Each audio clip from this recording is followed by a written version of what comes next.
Here is a question that keeps Eurozone treasury managers awake at night. What happens when you fail to plan around a non-settlement day, and billions in liquidity sit locked in the wrong account? Today, the 21st of July, 2026, the European Central Bank has published its indicative operational calendars for 2027, and every bank, payment institution, and securities firm across the euro area now has the information it needs to avoid exactly that scenario. This publication matters far more than most finance professionals realize. The ECB's target system alone processes over 350,000 large-value payment transactions on an average business day, with a total daily value exceeding 1.7 trillion euros. Miss a non-settlement day and the knock-on effects for cash positions, repo agreements, and securities settlements can ripple through an institution for days.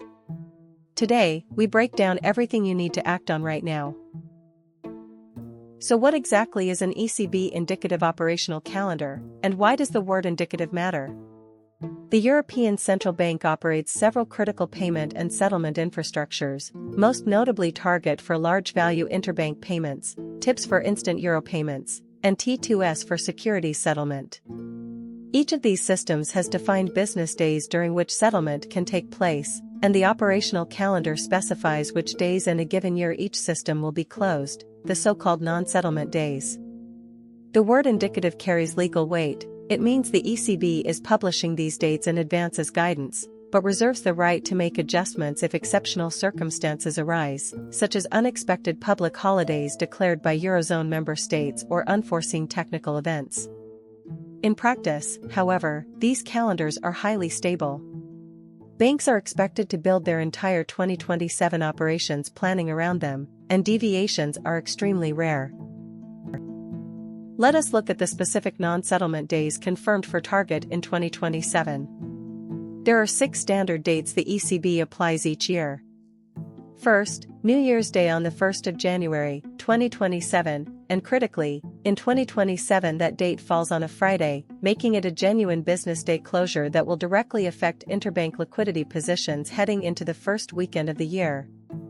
Second, Good Friday on the 26th of March, 2027. Third, Easter Monday on the 30th of March, 2027, giving institutions a 4-day Easter weekend to plan around. Fourth, Labor Day on the 1st of May, 2027, which in 2027 falls on a Saturday and therefore carries less operational weight for systems that do not process on weekends.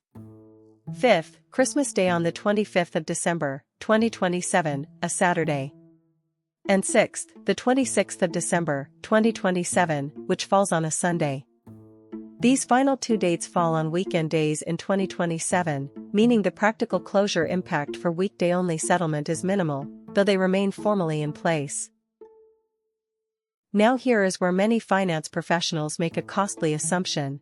They presume that all ECB payment systems follow the same calendar. They do not.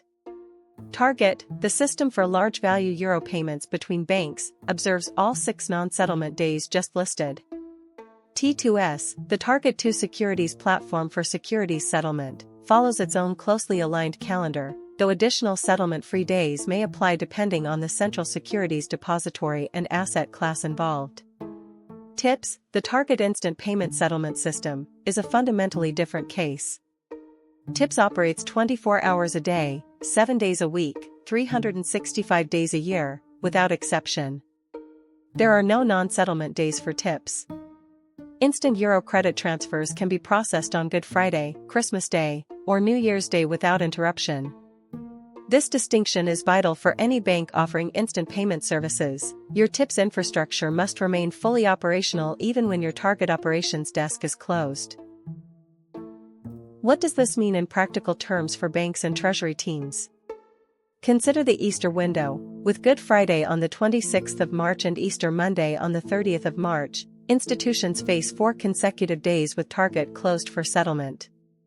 Any large value payments, interbank loans, bond settlements, foreign exchange transactions settling in euros, that need to fall within that window must either be brought forward to Thursday the 25th of March or deferred to Tuesday the 31st of March. Fail to plan for this, and your institution could face overnight funding gaps, failed securities deliveries, and potential penalties under payment service regulations. liquidity managers must also pay close attention to the start of the year. With New Year's Day falling on a Friday, institutions will effectively face a 3-day weekend at the very start of 2027, a period when many firms are already operating with reduced staffing and lower operational capacity. Comparing the 2027 calendar against 2026 reveals some material shifts that operations teams must understand.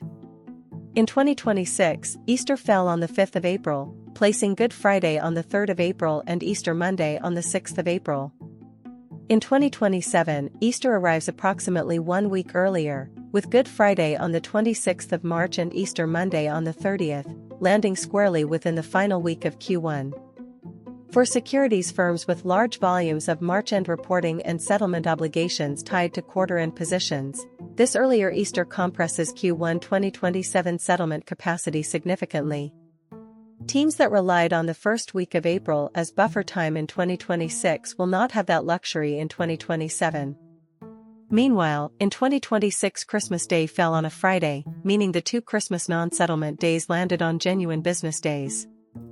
In 2027, both the 25th and 26th of December fall at the weekend, which in practical terms represents a slightly easier year-end closure period for target-dependent institutions. Given today's publication, what concrete steps should institutions take right now?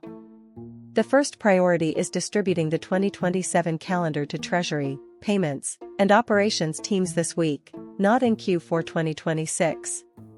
The earlier your teams internalize these dates, the better your institution can negotiate settlement timing with counterparties and clients. Second, update your payment scheduling systems immediately. Any automated payment runs or standing orders that land on non-settlement days must be redirected automatically to the next available business day. This is a configuration task that takes time and testing. Third, brief your correspondent banking partners now. For cross-border transactions involving Eurozone clearing, counterparties outside the Euro area may be entirely unaware of ECB non-settlement dates and could submit payments expecting same-day settlement on a day when target is simply not running. Fourth and finally, review your repo and securities lending desk's Q1 strategies in light of the late March Easter window and build contingency directly into your 2027 liquidity stress testing framework. Looking ahead, today's publication fits into the ECB's broader drive to bring greater predictability and transparency to European financial market infrastructure. The consolidated target platform, which replaced the legacy Target 2 architecture in recent years, has already streamlined cross-border operations for banks across the Eurozone, and the indicative calendar for 2027 continues that trajectory of long lead time planning. One area to watch closely is the ongoing expansion of TIPS adoption. As more banks migrate payment volumes from batch processing to TIPS instant payments, the relevance of traditional non-settlement days diminishes for a growing share of transaction types. Industry analysts expect TIPS volumes to continue growing through 2027 as the EU's instant payment regulation drives mandatory adoption among payment service providers. For institutions still processing significant volumes through Target rather than TIPS, today's calendar publication is an immediate operational priority. For TIPS-first institutions, its significance is narrower, but the non-settlement day structure still governs a substantial portion of the Eurozone's financial plumbing. The ECB's publication today of its indicative operational calendars for 2027 is not bureaucratic housekeeping. It is a critical operational input for every institution touching the Eurozone's financial market infrastructure. 6 non-settlement days. An Easter window in late March that compresses Q1 settlement capacity unlike 2026. A New Year's Day on a Friday that opens the year with a 3-day liquidity gap. And a TIPS platform that keeps processing every single day regardless of all of it. The institutions that read this calendar carefully, brief their teams this week, and embed these dates into their 2027 planning cycles now will avoid the costly errors that catch others off guard when the dates actually arrive.